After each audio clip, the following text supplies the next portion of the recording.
So, good day everyone. We are the Group 4 and we are here today to discuss one of the most pressing issues of our time, climate change.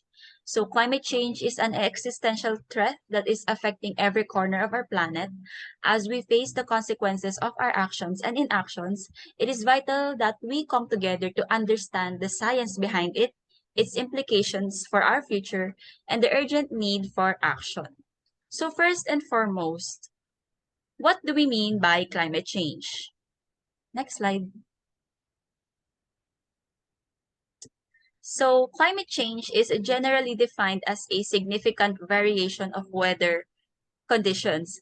Say conditions becoming warmer, wetter, or drier over several decades or more. So it's the longer term or trend that differentiates climate change from natural weather variability.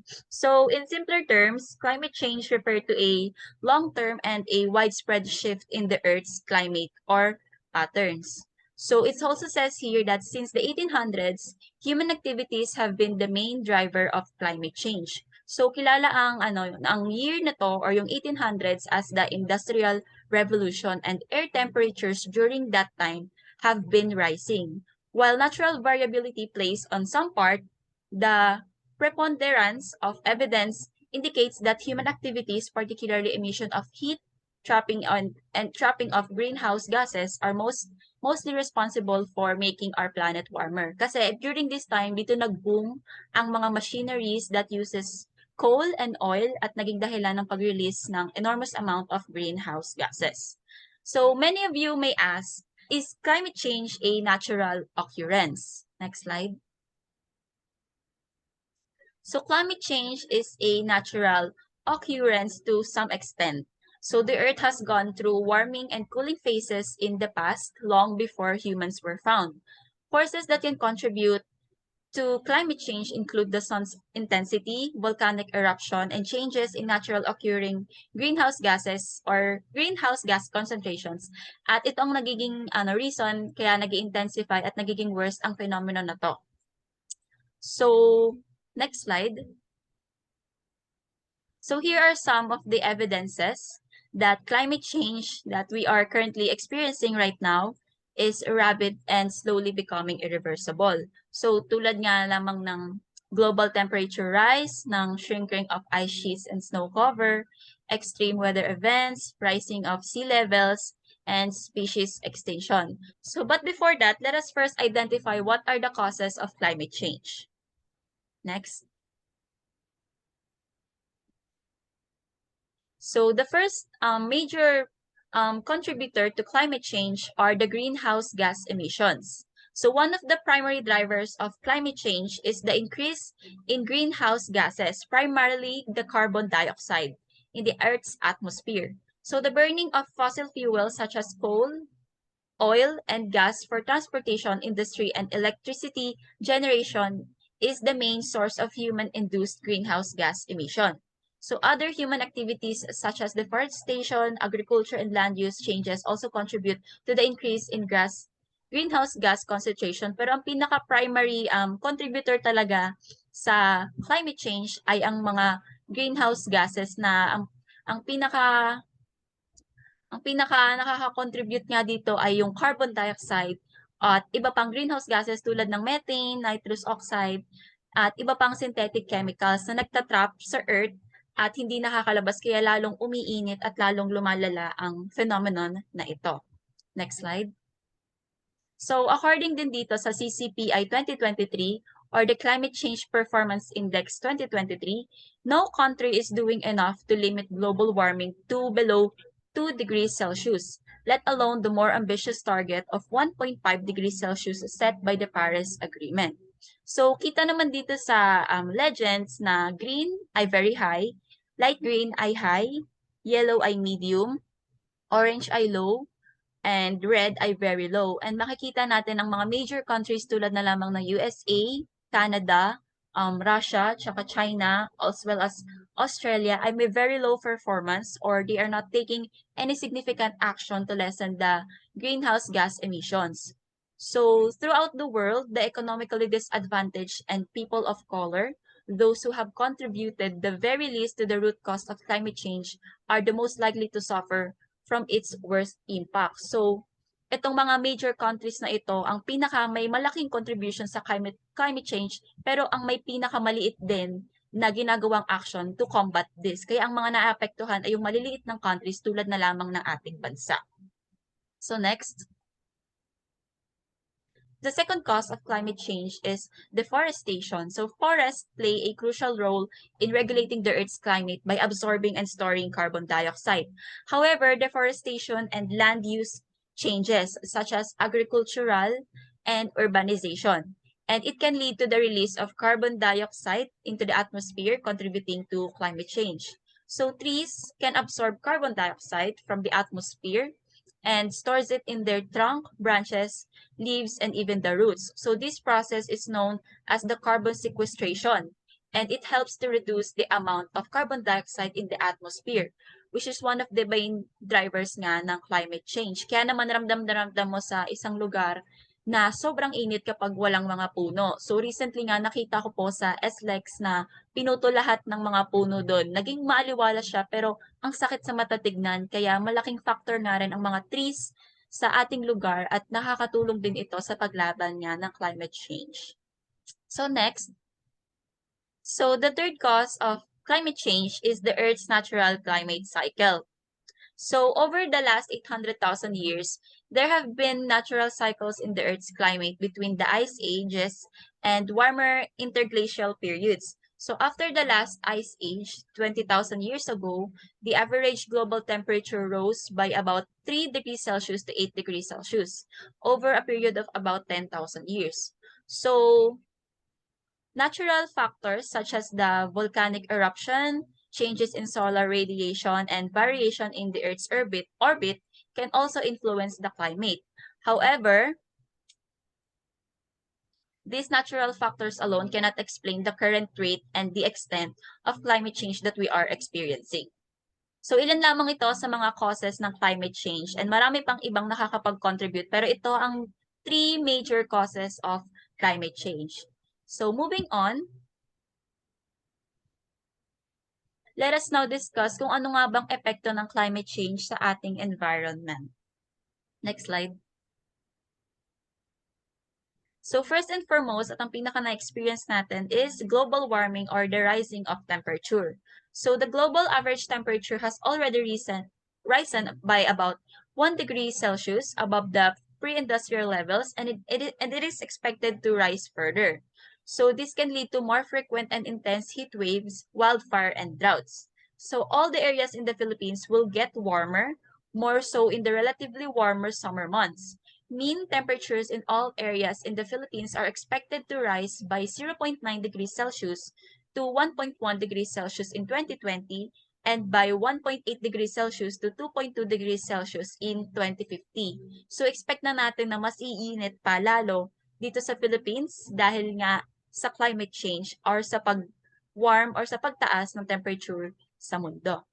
So alongside with the rising temperatures, kaakibat rin ito ang pagtaas ng sea levels at ang pagkatunaw ng mga glaciers at mga snows, especially sa North and South Poles.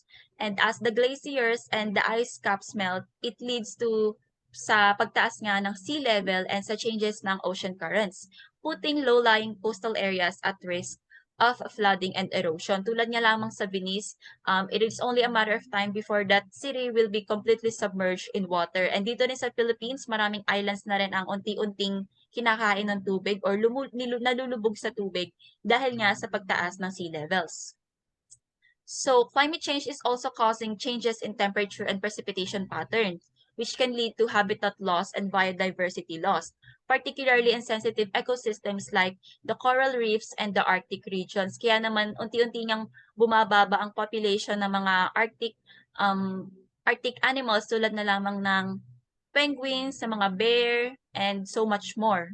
So aside from that, extreme weather events such as heat waves, droughts, floods, hurricanes, and wildfires are becoming more frequent and more intense, causing significant damage to our ecosystem, to the economy, and also the human health.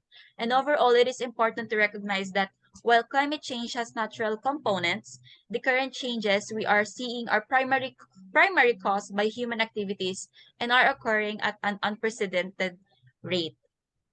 Good evening, everyone. I am Christian Rama, and I will discuss the impacts on ecosystems and wildlife. Climate change affects ecosystems and wildlife in various ways. The changing climate alters the timing of seasonal life cycle events, causes shifts in species range, disrupts food webs, and increases the risk of extinction. Next slide po.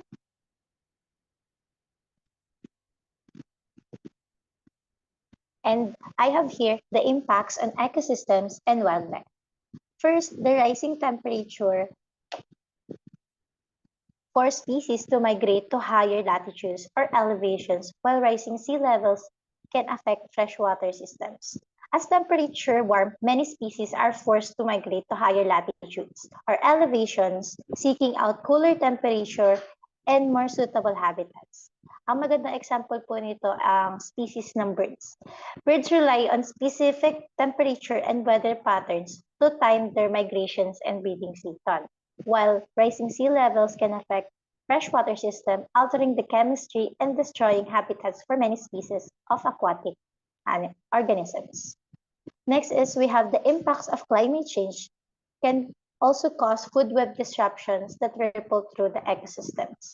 Food webs are complex networks of interactions between species, and the change to any one part of the web can have cascading effects on the entire system. Ang example po nito is as temperature warm, the timing of important events like the emergence of insects or other species may shift, affecting the availability of food for predators and other organisms in the food web. And this can lead to population declines, range shifts, or even, as we mentioned earlier, extinction. Next is climate change poses a significant threat to biodiversity, including habitat loss, natural disaster, human-wildlife conflict, and extinction. Since biodiversity refers to variety of life on Earth, including all organism and ecosystem in which they exist.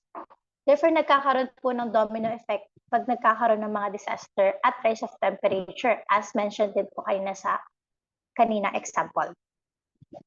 Ito naman po yung fourth, the compounding effects of climate change are leading to many changes in ecosystems such as the vulnerability of coral reefs. Ocean acidification, which occurs when carbon dioxide is absorbed into the ocean, na nangyayari po pag may climate change, is a significant threat to coral reefs as the pH of the ocean decreases. It becomes more difficult for corals and other organisms to build and maintain their skeletons and shells, making them more vulnerable to predation and other stressors. Next slide po. And now we have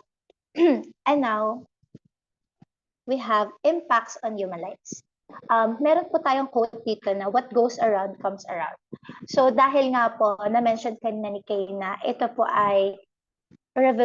pong generation natin or this time period is the Industrial Revolution, in which marami na po tayong mga factories or industrial processes na nag-e-emit po ng mga greenhouse gases. And yung mga greenhouse gases po na yon na natatrap sa ating atmosphere, nagdudulot po siya ng mga natural disasters or yung mga floods and droughts. Now, next slide po. Now let's answer the question, how climate change is affecting people. Warmer and wetter, before that po, climate change is causing more frequent and severe natural disaster like droughts, floods, heat waves, and storms, leading to displacement of people at a record high. It also disrupts the production of crops, leading to reduced food availability and higher prices, and reduces access to clean drinking water. Furthermore, it undermines many of the social determinants of good health, such as livelihoods, equality, and access to healthcare, and increases the risk of respiratory and heart diseases, pest-related diseases, water and food-related illness, injuries, and deaths. So, ang number one po natin sa mga examples is Warmer and wetter conditions could increase the intensity of storms, creating increasingly intense cycles of droughts and floods. Since climate models predicts that the global warming will increase greenhouse gases, which will boost temperatures and could lead to increased risk of droughts, tropical cyclones, and mid-latitude storms. Next, we have food and water shortages are becoming more common due to changes in precipitation patterns and temperature extremes. The rising of temperature or the global warming, changes in rain patterns can disrupt crop yields, leading to reduced food availability and higher price. Additionally, changes in water availability due to melting glaciers and altered precipitation patterns can reduce access to clean drinking water, particularly in areas that are already experiencing water scarcity. And the last one, it undermines many of the social determinants of good health, such as livelihoods equality and access to healthcare, and increase the risk of diseases. Health issues are also emerging, such as heat-related illness na na-experience po natin ngayon, respiratory problems due to increase of air pollution, and the spread of diseases by insects that thrive in warmer temperatures. And that's on my part na po. Next reporter na po. So, yun nga po, katulad po ng sinabi ng aking groupmates, yung climate change po is one of the most pressing issues ng ating time. And with significant and far-reaching impacts po sa ating planet's ecosystem, sa wildlife, and sa atin po mismo. So, the scientific consensus is clear. So, human activities po, katulad ng pagsusunog ng fossil fuels, tsaka po ng deforestation. So, yun po yung mga main drivers ng climate change. And para i-address po tong global challenge, so yung countries po around the world ay nagsama-sama para mag-establish ng international agreements tsaka po ng mga conferences para i-reduce yung greenhouse gas emissions and i-mitigate yung impacts ng climate change. So, in this presentation po, I will discuss the Paris Agreement and international climate conferences, as well po as yung mga examples ng countries tsaka organizations sa Philippines na nakagawa ng notable efforts to address climate change. So, yun nga po. So, Paris Agreement, siya po ay global agreement that aims to limit global warming to below 2 degrees above pre-industrial levels and to pursue efforts to limit temperature increase to 1.5 degrees Celsius. So, ito pong agreement na to ay nagre-require sa mga country para isubmit and mag-update po. Update yung kanilang NDC or yung nationally determined contributions every 5 years, which are their pledges po para i-reduce yung greenhouse gas emissions. Yung International Climate Conference naman po, katulad po nung COP or yung Conference of Parties, ay nagpo-provide ng platform for countries para i-negotiate and discuss yung climate change mitigation and adaptation strategies. Ay, ito po kami. So, yung mga countries po that addresses the climate change. Countries addressing climate change. So Philippines nga po, tayo, yung atin pong country ay kasali po sa signatory ng Paris Agreement. And nag-commit po tayo para i-reduce yung greenhouse gas emissions by 75%. By 2030 compared to business as usual scenario. So, yung country po natin has implemented various climate change mitigation and adaptation programs katulad po nung NCCAP or yung National Climate Change Action Plan and yung PSF naman po or yung People Survival Fund. So, yung NCCAP po, it aims to mainstream climate change adaptation and mitigation strategies into national development plans. While yung PSF naman po, siya po yung nagpo-provide ng financing, ng finance sa mga local government units tsaka po sa mga organizations for climate change adaptation projects. So, ito naman po yung mga organization sa Philippines na nag-a-address ng climate change. Una nga po dito is yung CCC or yung Climate Change Commission na lead po siya ng policymaking body ng Philippine government sa climate change. So, yung CCC po, siya po yung responsible for coordinating and monitoring climate change program and policies. Next naman po is yung PBE or yung Philippine Business for Environment. Siya po ay private sector naman po na nagleled ng organization para makapag-promote ng sustainable business practices and address environmental issues, including climate change. So, yung PBE po, nag-launch po siya ng project, yung low carbon scenario analysis for the Philippines, which aims to identify low carbon development pathways for the country. So, global climate initiatives. So, ito naman pong global climate action initiatives. Siya po yung initiatives taken by various organizations para i-combat yung climate change.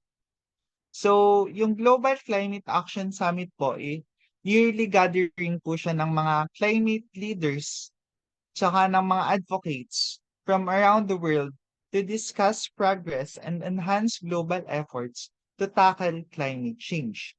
The Climate Change Alliance is a network of local and regional governments committed to reducing greenhouse gas emissions. And yung Carbon Disclosure Project naman po, platform po siya na nag-encourage sa mga companies tsaka sa mga cities para i-disclose yung kanilang climate change related information. Katulad ng greenhouse gas emissions, ng climate risk, tsaka ito din po yung nag-enable sa mga investors, policymakers, and sa mga public to make informed decisions.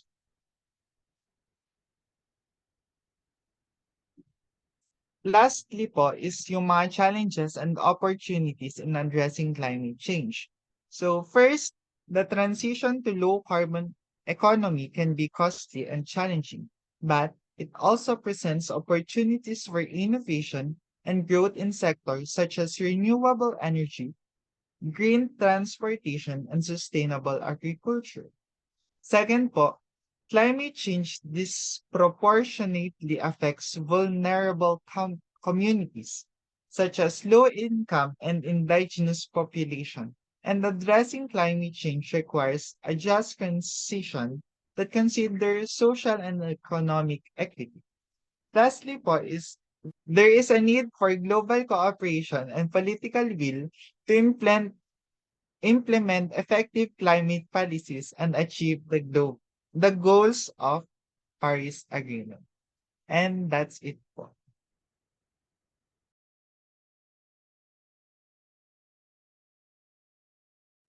So, hello everyone. I am Armina Sanchez and I will be discussing what is energy crisis.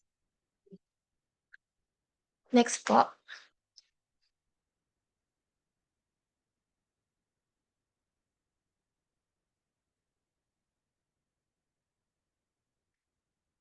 So, energy crisis is any severe blockage in the delivery of energy resources to an economy. The energy crisis is the concern that the world's demands on the limited natural resources that are used to power industrial society are diminishing as the demand rises. These natural resources are in limited supply. While they do occur naturally, it can take hundreds of thousands of years to replenish the stores. Governments and concerned individuals are working to make the use of renewable resources as priority and to lessen the irresponsible use of natural supplies through increased conservation. So according to Wikipedia, An energy crisis is any great bottleneck or price rise in the supply of energy resources to an economy.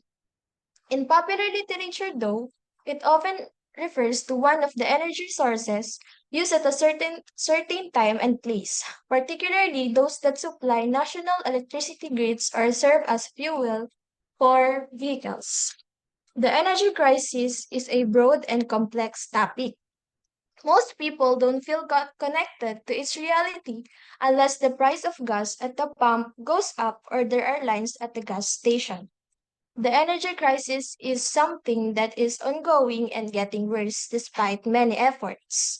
The reason for this is that there is no broad understanding of the complex causes and solutions for the energy crisis that will allow for an effort to happen that will resolve it. So, what are the causes of energy crisis? Next po.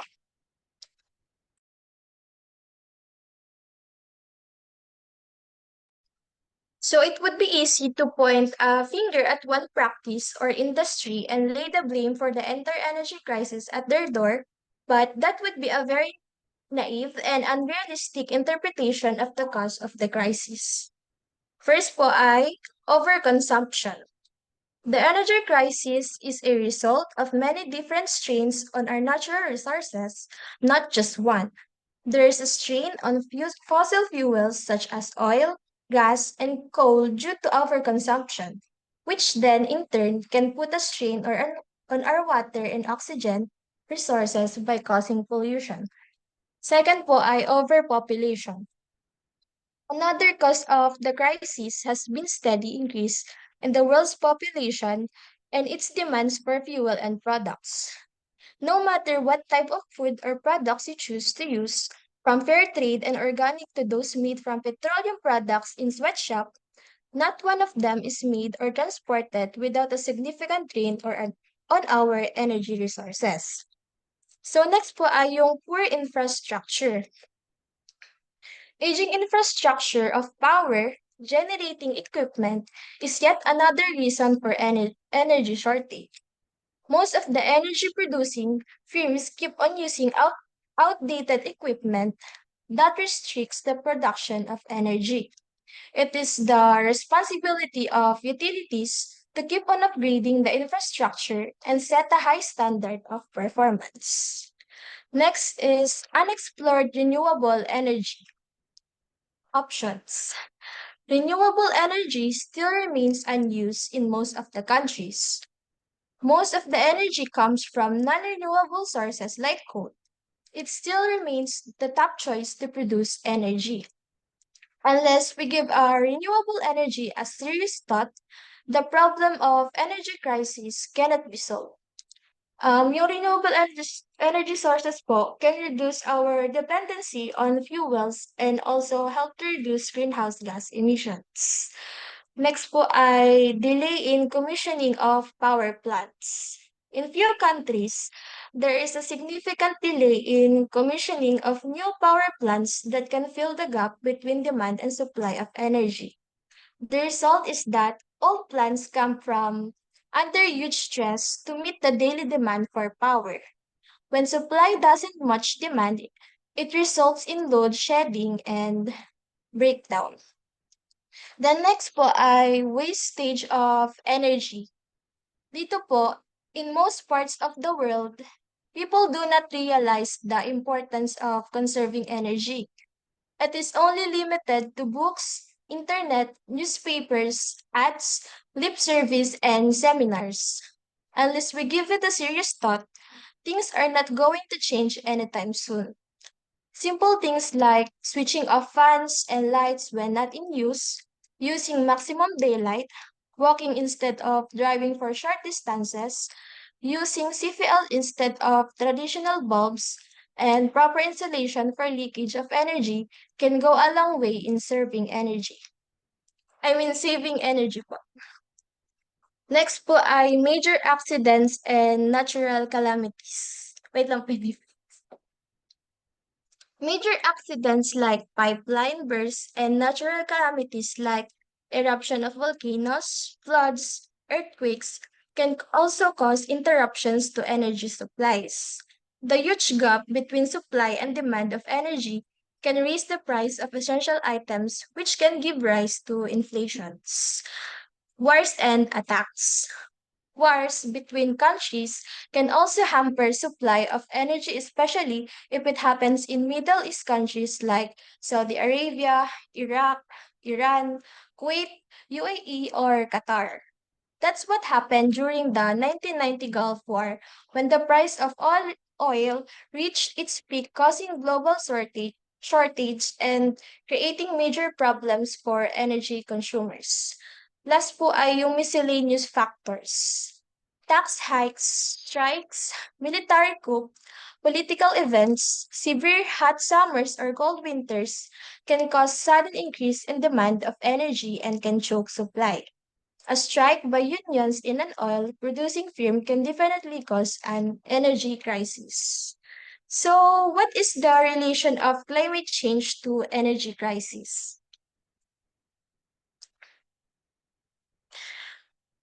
As the climate warms, people are expected to use more energy, mostly electricity, for cooling. Climate change is putting energy security at risk globally. Climate change directly affects fuel supply and energy production, as well as the physical resilience of current and future energy infrastructure. Heat waves and droughts are already putting existing energy generation under stress, making it even more important to reduce fossil fuel emissions. The impact of more frequent and intense extreme weather, water, and climate events is already clear. For example po dito, in January 2022, massive power outage caused by a historic heat wave in Buenos Aires, Argentina affected around 700,000 people. Tapos noong November 2020 po, freezing rain coated power lines in the Far East of the Russian Federation, leaving hundreds of thousands of homes without electricity for several days. So lastly po, yung limited availability of non-renewable sources. Next po. So limited availability of non-renewable energy sources. Non-renewable energy resources are available in limited supplies, usually because they take a long time to replenish. The advantage of these non-renewable resources is that power plants that use them are able to produce more power on demand. The non-renewable energy resources are coal, nuclear, oil, and natural gas. In nature, there are limited resources of this type of energy. That's why they may run out with use. When coal, natural gas, and oil are burned to produce energy, they emit heat-trapping gases such as carbon dioxide. This process of trapping heat is what drives climate change. And the failure to address this problem is what's catalyzing the current climate crisis. Fossil fuels are hydrocarbon-containing materials like coal or gas that are found in the Earth's crust and form in the geological past from the remains of living organisms. These energy sources account for the majority of the world's greenhouse gas emissions.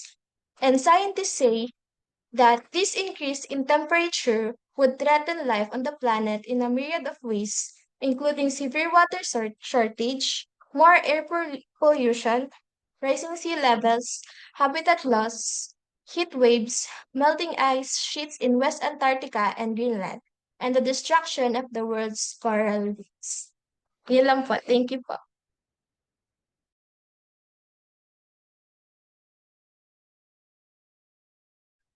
Non-renewable energy sources, fossil fuels, coal, oil, and gas, and other non-renewable energy sources are a major cause of air and water pollution and help to increase greenhouse gas emissions. Here are a few causes. Non-renewable energy sources that release pollutants, including sulfur dioxide, nitrogen oxides, and particulate matter, are a major cause of air pollution. Non-renewable energy source extraction and transportation may result in water contamination. Um, These fossil fuels release pollution into the environment when they are burned, which can cause smog, acid rain, and respiratory conditions like asthma. Non-renewable energy sources are a significant source of greenhouse gas emissions, which play a role in the global climate change. Non-renewable source pollution can result in respiratory conditions, heart disease, and other chronic ailments.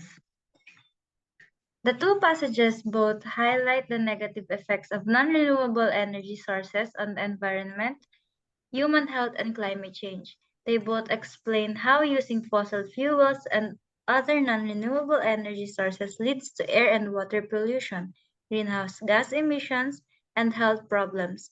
Additionally, they suggest the importance of transitioning to cleaner, more sustainable renewable energy sources to address these issues. Overall, the two passages express similar ideas and arguments with some variation in the specific details and language used.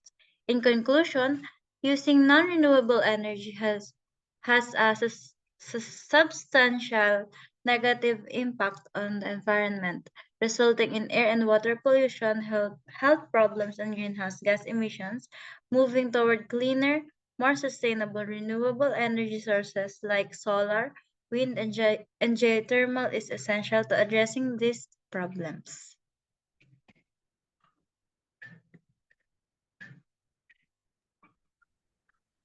Next one is the renewable energy.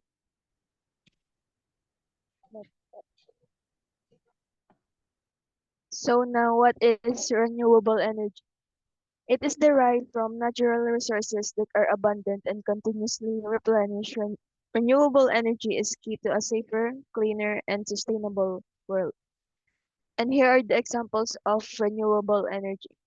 First one is the wind power, next is the solar power, next one is the bio bioenergy or organic matter burned as a fuel, and lastly is the hydroelectric.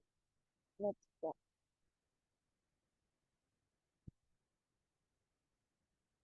So now what is solar power? Solar power works by converting energy from the sun into power. There are two forms of energy generated from the sun for our use, electricity and heat. Solar power is a renewable and infinite energy source that creates no harmful greenhouse gas emissions as long as the sun continues to shine and energy will be released.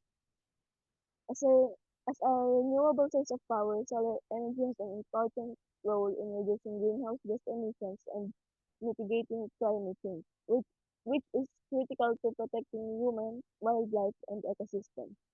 Solar energy can also improve air quality and reduce water use from energy production. Next one is the wind power. Wind power or wind energy describes the process by which the wind is used to generate mechanical power or electricity. Wind turbines use blades to collect the wind's kinetic energy. The importance of the wind power is it support and reduce energy costs in the local community. Also, wind power is a clean and renewable energy source. Not only is wind an abundant and inexhaustible resource, but it also provides electricity without burning any fuel or polluting the air. Next step.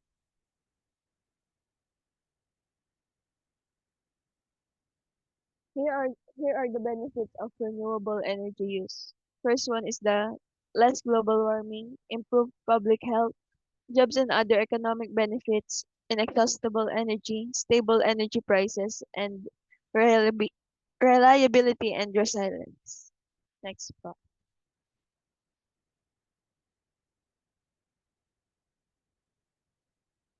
Importance of renewable energy. They, di- they differ from fossil fuels principally in their diversity, abundance, and potential for use anywhere on the planet, but above all in that they produce neither greenhouse gases, which causes climate change, nor polluting emissions. Generating energy that produces no greenhouse gas emissions from fossil fuels and reduce some types of air pollution. Third one is cut energy prices, reduce emissions, and lower the future risk of climate change, including the impact on food production. Fourth one is renewable technologies require less maintenance costs. Also, renewable energy sources will not run out. And lastly, renewable energy can increase countries' economic independence. Next pa.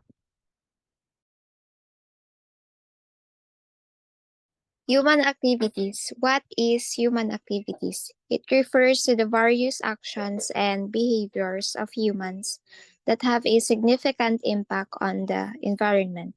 It is also a major threat to the planet's biodiversity. Next.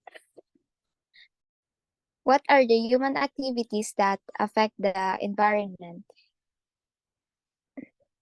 Human activities can have both positive and negative impacts. Agriculture. It provides food for humans and livestock. On the other side, overuse of pesticides and fertilizers can harm the soil and nearby water sources. As we know naman, ang farmers ay gumagamit ng pesticides para mapuksa yung mga insects and fertilizers para ma-improve yung paglaki ng plants na yung dalawang yon nagko-contain ng harmful chemicals na pwedeng makaharm sa soil and water sources. Transportation enables people and goods to move quickly and efficiently. On the other side, vehicles emit pollutants that contribute to the air pollution and climate change. Vehicles ang isa sa pinakamalaking ang isa sa pinaka nagko-cause ng pollution. And nagko-cause ng pollution tulad ng mga dahil sa nilalabas nitong mga usok and na nakakasira sa ating environment. Energy production provides electricity for homes, businesses, and industries. On the other side, burning fossil fuels releases greenhouse gases that contribute to climate change. Next.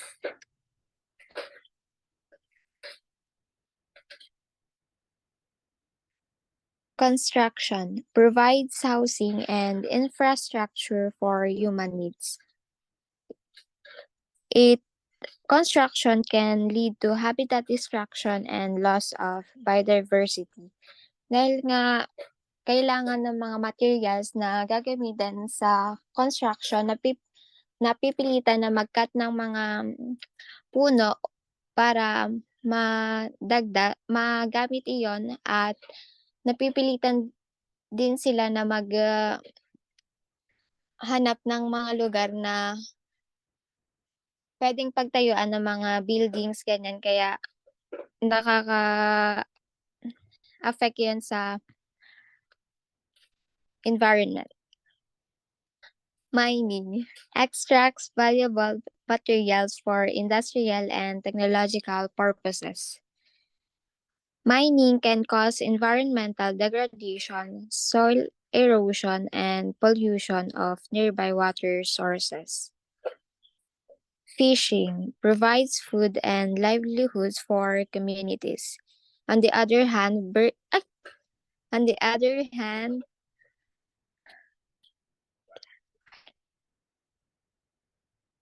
overfishing and destructive fishing practices can deplete fish populations and damage marine ecosystems.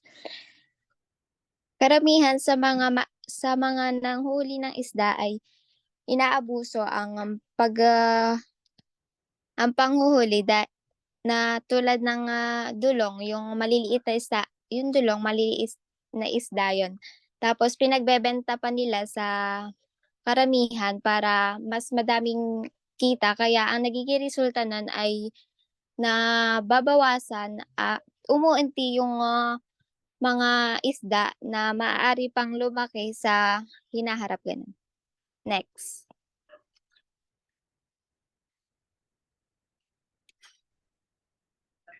Waste management removes and disposes of waste materials to prevent pollution. Improper waste disposal can lead to pollution of air, water, and soil. Deforestation provides land for agriculture and other human activities. Deforestation can lead to soil erosion, loss of biodiversity, and climate change. Urbanization enables concentrated populations to live and work together efficiently. Urbanization can lead to habitat destruction, pollution, and resource depletion. Next.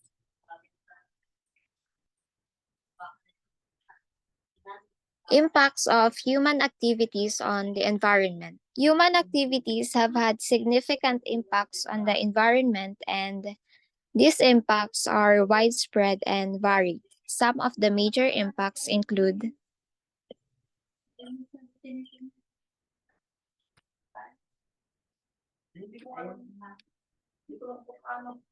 first, climate change.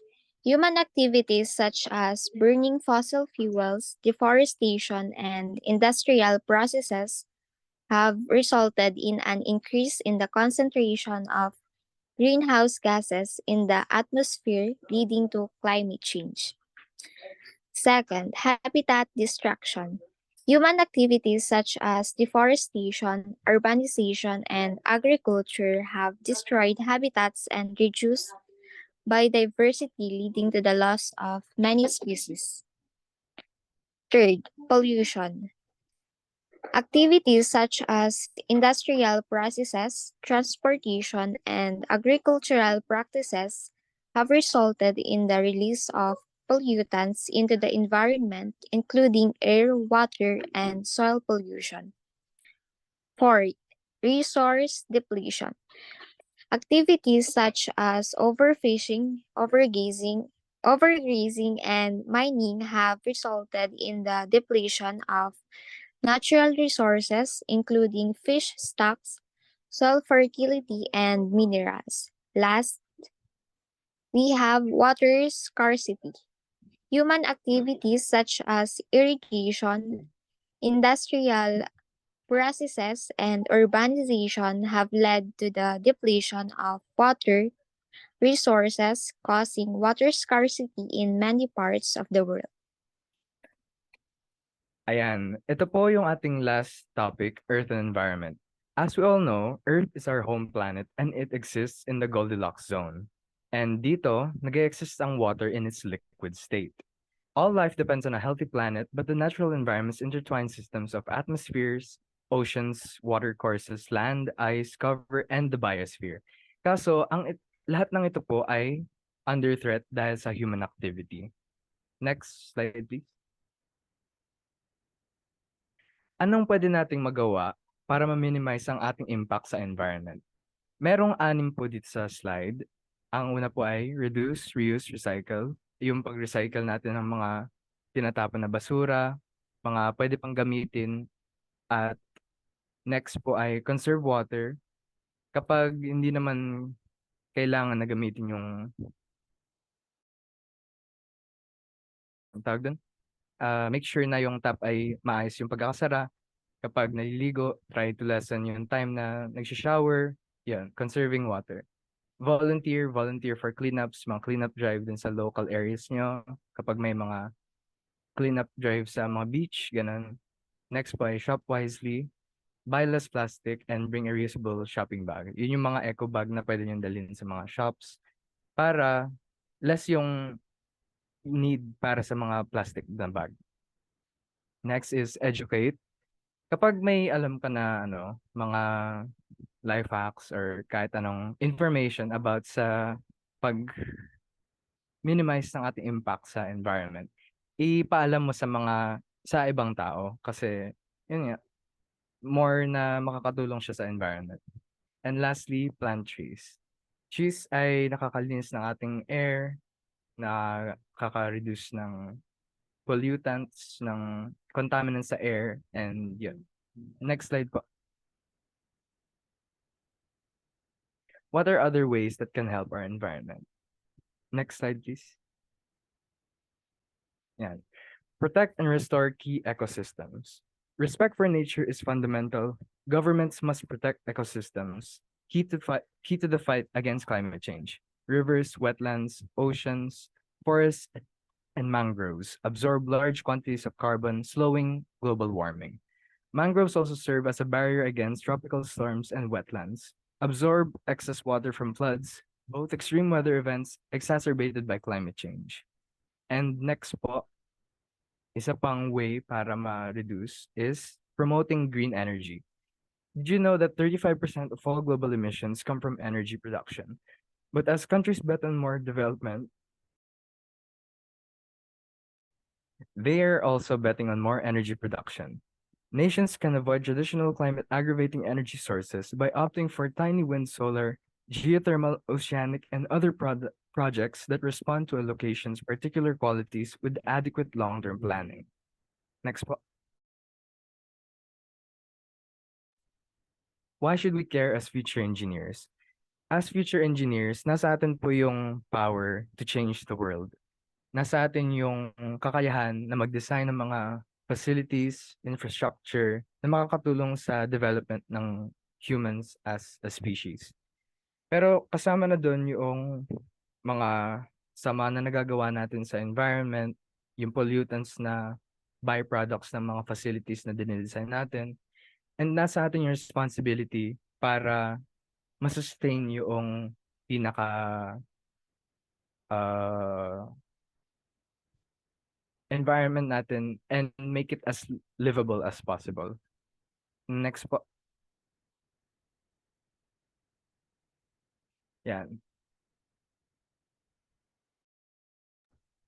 What is sustainable engineering?